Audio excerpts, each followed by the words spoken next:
ಆಸೀನರಾಗಿರುವಂತಹ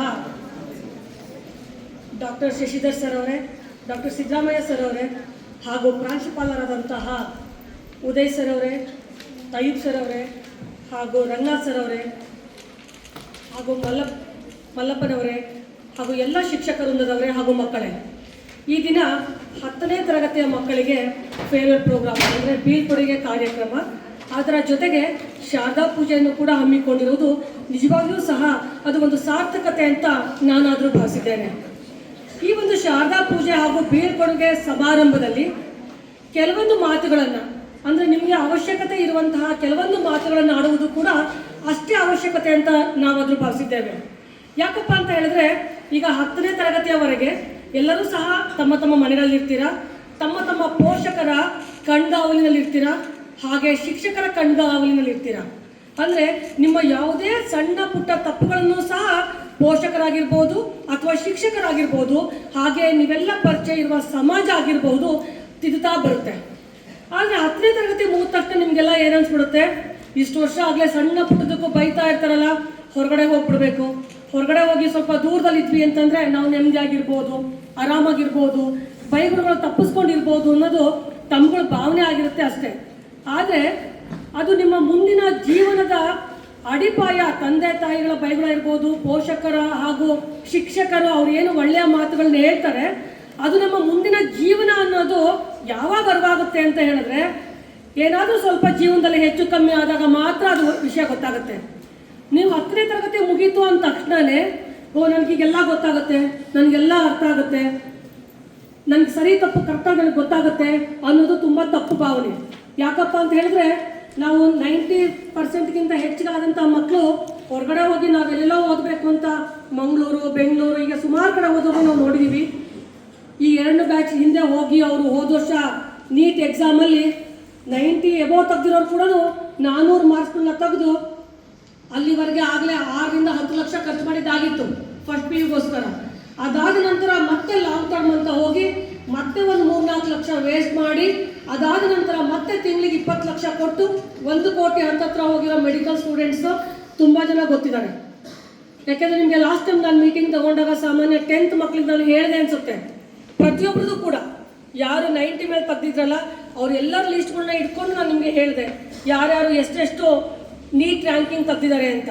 ಯಾಕಪ್ಪ ಅಂತ ಹೇಳಿದ್ರೆ 400ವರೆಗೆ ತೆಗೆದ್ರೂ ಕೂಡ 1,80,000 ರ್ಯಾಂಕ್ ಹೋಗುತ್ತೆ.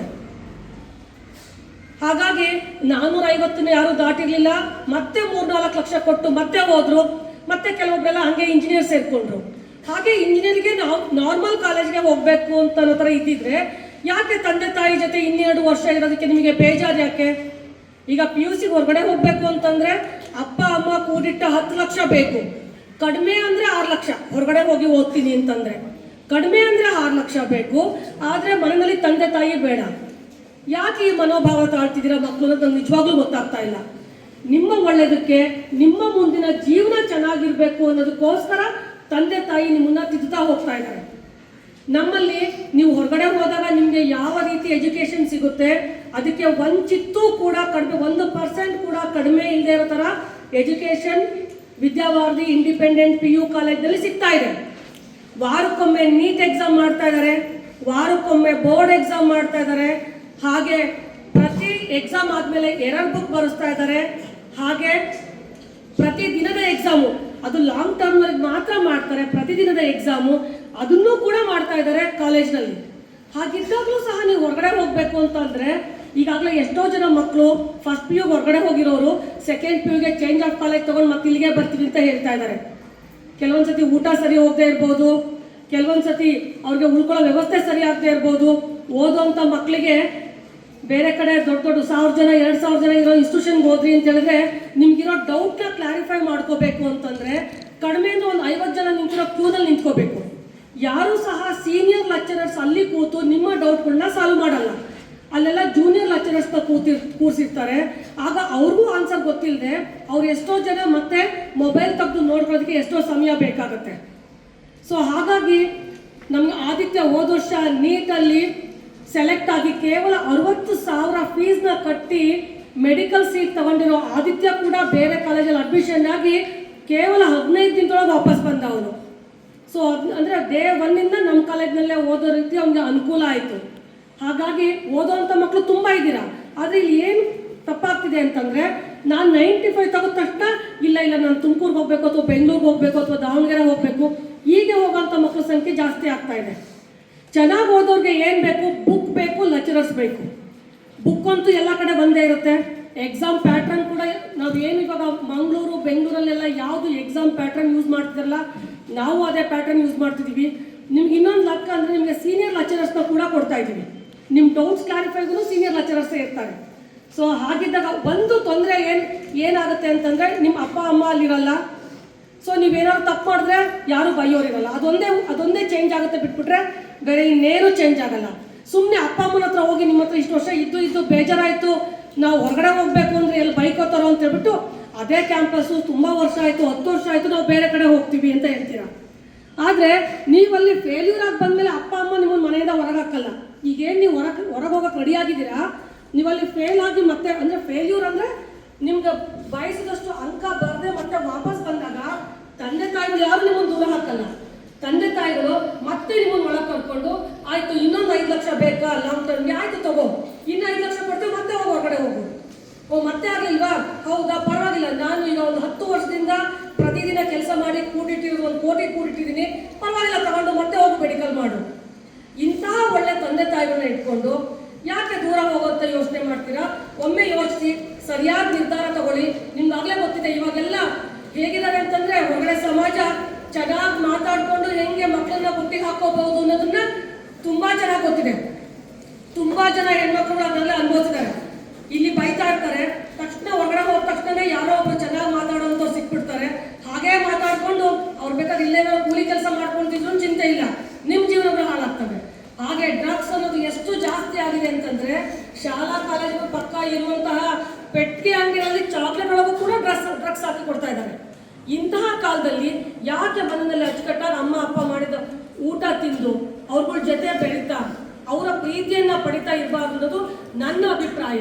ಹಾಗೆ ನಿಮ್ಗೆಲ್ಲರಿಗೂ ಏನಾಗುತ್ತೆ, ಒಂದು 500 ರೂಪಾಯಿ ಇಲ್ಲ 100 ರೂಪಾಯಿ ಬೇಕು ಅಂದ್ರೂ ಅಪ್ಪ ಅಮ್ಮನ ಕೇಳಬೇಕು. ಅದೇ ನಿಮ್ಗೆಲ್ಲರೂ ಒಂದು 5,000 ಸಿಕ್ಬಿಟ್ರೆ ಅಥವಾ 10,000 ಸಿಕ್ಬಿಟ್ರೆ ಎಷ್ಟು ಖುಷಿ ಆಗುತ್ತಲ್ವಾ? ಹಾಗಾಗಿ ಏನು ಮಾಡ್ತೀರಾ, ಒಂದು ಸಿಂಗಲ್ ಡಿಗ್ರಿ ಆದ ತಕ್ಷಣ ಇಂಜಿನಿಯರಿಂಗ್ ಕಂಪ್ಲೀಟ್ ಆಯಿತು, ತಕ್ಷಣ ಹೋಗ್ತೀರಾ ಯಾವುದೋ ಒಂದು ಕಂಪ್ನಿ ಇದು ಕೂತ್ಕೋತೀರಾ, ಅಲ್ಲಿ ಆನಮ್ 3 lakhs ಸ್ಯಾಲ್ರಿ ಅಂತ ತಕ್ಷಣ ಓಹೋ ತಿಂಗಳಿಗೆ 20 ರಿಂದ 25 ಸಾವಿರ ಸಂಬಳ ಸಿಗುತ್ತೆ, ಯಾಕೆ ಹೋಗ್ಬಾರ್ದು ಅಂತ ಹೇಳ್ಬಿಟ್ಟು ಕೆಲಸಕ್ಕೆ ಹೋಗೋಕೆ ಶುರು ಮಾಡಿಬಿಡ್ತೀರಾ. ಆದರೆ ವಿದ್ಯೆ ಹೆಚ್ಚಾದಷ್ಟು ನಿಮ್ಮ ಆದಾಯ ಹೆಚ್ಚಾಗುತ್ತೆ, ಹಾಗೆ ವಿದ್ಯೆ ಕಮ್ಮಿ ಆದಷ್ಟು ಆದಾಯ ಕಮ್ಮಿ ಆಗುತ್ತೆ. 25 ಸಾವಿರ ತುಂಬ ದುಡ್ಡು ಜಾಸ್ತಿ ಹಣ ಅಂತ ನಿಮಗೆ ಈಗ ಅನಿಸುತ್ತೆ. ಆದರೆ ನೀವು ಯಾವಾಗ ಸಂಸಾರ ಮಕ್ಕಳು ಹಾಗೆಲ್ಲ ಬರ್ತಾರೋ ಆಗ 25 ಸಾವಿರ ಅಲ್ಲ, ತಿಂಗಳಿಗೆ 1 ಲಕ್ಷ ಇದ್ರೂ ಕೂಡ ನಿಮ್ಮ ಆದಾಯ ತುಂಬ ಕಮ್ಮಿ ಅನ್ನೋ ಥರನೇ ಫೀಲ್ ಆಗುತ್ತೆ. ಹಾಗಾಗಿ ಓದುವ ವಯಸ್ಸಲ್ಲಿ ಕೇವಲ ಒಂದೇ ಡಿಗ್ರಿಗೆ ಸುಮ್ಮನಾಗಬೇಡ್ರಿ. ಇನ್ನೂ ಹೆಚ್ಚು ಸಮಯ ನಿಮಗೆ ಎಷ್ಟು ಓದೋದಕ್ಕೆ ಸಾಧ್ಯ ಆಗುತ್ತೋ ಅಷ್ಟು ಓದೋದಕ್ಕೆ ಗಮನ ಕೊಡಿ. ನಮ್ಮ 10th ಮಕ್ಕಳು ಸ್ವಲ್ಪಗಳಿದ್ದಾರೆ, ಪ್ರಜ್ವಲ್ಗಳು, ಎಲ್ಲ ಪ್ರಜ್ವಲ್ಗಳು ಅಲ್ಲ, ಸ್ವಲ್ಪ ಪ್ರಜ್ವಲ್ಗಳು ಈಗಲೇ ಆಗಲೇ ಮಾತಾಡಿಸ್ಕೊಂಡು ಓಡಾಡೋದು, ಸ್ವಲ್ಪ ಅಲ್ಲಿ ಇಲ್ಲಿ ಅಡ್ಡಾಡೋದು, ಇವೆಲ್ಲ ತುಂಬ ಜಾಸ್ತಿ ಆಗಿದ್ದಾವೆ. ಇಂಥವ್ರು ಕಾಲೇಜ್ ಬರೋಣ ಬೇಕಾದಷ್ಟು ಇರ್ತಾರೆ, ಚೆನ್ನಾಗಿ ಮಾತಾಡಿಕೊಂಡು ಆ ಹೆಣ್ಣುಗಳು ಜೀವನ ಹಾಳು ಮಾಡಿ ಅವ್ರು ಓದನ್ನು ಹಾಳು ಮಾಡೋಂಥವ್ರು. ಹಾಗಾಗಿ ಸ್ವಲ್ಪ ವರ್ಷನಾದ್ರೂ ಆಯಿತು, ನಿಮ್ಗೆ ಯಾವುದು ಸರಿ ಯಾವ್ದು ತಪ್ಪು ಅಂತ ತಿಳುವಳಿಕೆ ಬರೋದಂತ ತಂದೆ ತಾಯಿಗಳ ಜೊತೆ ಇರಿ. ಹಾಗೆ ಹಾಸ್ಟೆಲಲ್ಲಿ ವಾರ್ಡನ್ಗಳು ಯಾರು ಅಪ್ಪ ಅಮ್ಮಗಳಿರಲ್ಲ. ಯಾಕಂದರೆ ಅವರೇನಾದ್ರು ನಿಮ್ಮ ತಪ್ಪುಗಳನ್ನೆಲ್ಲ ತಿದ್ದಿ ಹೇಳ್ತಾ ಇದ್ರೆ ಯಾರು ಕಾಲೇಜ್ ಅಡ್ಮಿಷನ್ ಆಗಲ್ಲ, ಹಾಸ್ಟೆಲ್ಗಳಿಗೆ ಯಾರು ಸೇರ್ಕೊಳ್ಳಲ್ಲ. ಹಾಗಾಗಿ ಏನು ಮಾಡ್ತಾರೆ, ನಿಮ್ಮೆಲ್ಲ ತಪ್ಪುಗಳನ್ನ ಮುಚ್ಚುತ್ತಾ ಹೋಗ್ತಾರೆ, ಹೌದು ಪರವಾಗಿಲ್ಲ ಅಂತ. ಆಗ ನಿಮ್ಗೆ ಏನಾಗುತ್ತೆ, ಹೌದು ಹಾಸ್ಟೆಲ್ ಚೆನ್ನಾಗಿ ಅಂತ ಅನ್ಸೋಗುತ್ತೆ. ಎಲ್ಲಿ ಬುದ್ಧಿ ಮಾತು ಹೇಳ್ತಾರೆ ಅಲ್ಲಿ ಬೇಡ, ಎಲ್ಲಿ ನಿಮ್ಮ ಎಲ್ಲ ತಪ್ಪುಗಳಿಗೂ ಓಕೆ ಅಂತ ಹೋಗ್ತಾರೆ, ಆವಾಗ ನಿಮಗೆ ಆ ಜಾಗ ಬೇಕು ಅಂತ ವಯಸ್ಸಿದು. ಹಾಗಾಗಿ ನಿಧಾನವಾಗಿ ಯೋಚನೆ ಮಾಡಿ ಒಳ್ಳೆಯ ಆಯ್ಕೆ, ನಿಮ್ಮ ಜೀವನದ ಆಯ್ಕೆಯನ್ನು ಮಾಡಿ ಅಂತ ನಾನಾದರೂ ಹೇಳೋದಕ್ಕೆ ಇಷ್ಟಪಡ್ತೇನೆ. ಇಂತಹ ಒಂದು ಸಂದರ್ಭದಲ್ಲಿ ನಿಮ್ಮ ಮುಂದೆ ಕೂತಿದ್ದಾರೆ ಡಾಕ್ಟರ್ ಶಶಿಧರ್ ಅವರು. ಆಕ್ಚುಲಿ ನನಗೆ ಸ್ಪೆಕ್ಟ್ ಮತ್ತು ಪೇಪರ್ ಬೇಕಾಗಿದ್ದೇನಕ್ಕಪ್ಪ ಅಂತ ಹೇಳಿದ್ರೆ ಅವ್ರ ಡಿಗ್ರಿಗಳನ್ನೇ ಹೇಳೋದಕ್ಕೆ. ಅವ್ರು ಯಾರು ಅಂತ ಫಸ್ಟ್ ಪರಿಚಯ ಮಾಡ್ಕೊಡ್ಬೇಕಲ್ಲ. ನಿಮಗೆ ವೆಲ್ಕಮ್ ಸ್ಪೀಚಲ್ಲಿ ಸ್ವಲ್ಪ ಹೇಳೋದು ಅನಿಸುತ್ತೆ. ನಾನು ಕೆಲವೊಂದಷ್ಟೇ ಡಿಗ್ರಿಗಳನ್ನ ಹೇಳ್ತೀನಿ. ಅವ್ರ ಹತ್ರ 30ಕ್ಕೂ ಹೆಚ್ಚು ಡಿಗ್ರಿಗಳಿದೆ. ಅವರು ನೋಡಿದ್ರೆ ಇನ್ನೂ 35-36 ವರ್ಷ ಇರ್ಬೋದು. 62 ಡಿಗ್ರಿಗಳು. ಸೊ ವಯಸ್ಸಲ್ಲಿ ನೋಡಿದ್ರೆ ಸೈಲೆಂಟ್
ಏನಾದರೂ ಸಾಧನೆ ಮಾಡಿರೋಂಥವ್ರನ್ನ.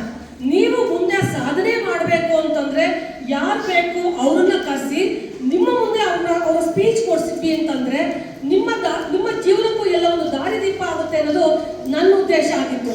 ಇವತ್ತೆಲ್ಲರೂ ಸಹ ನಿಮ್ಮ ಅಕ್ಕಪಕ್ಕದಲ್ಲಿ ಬೇರೆ ನನ್ನ ಫ್ರೆಂಡ್ಸ್ ಇದ್ದಾರೆ ಮರ್ತ್ಬಿಡ್ರಿ.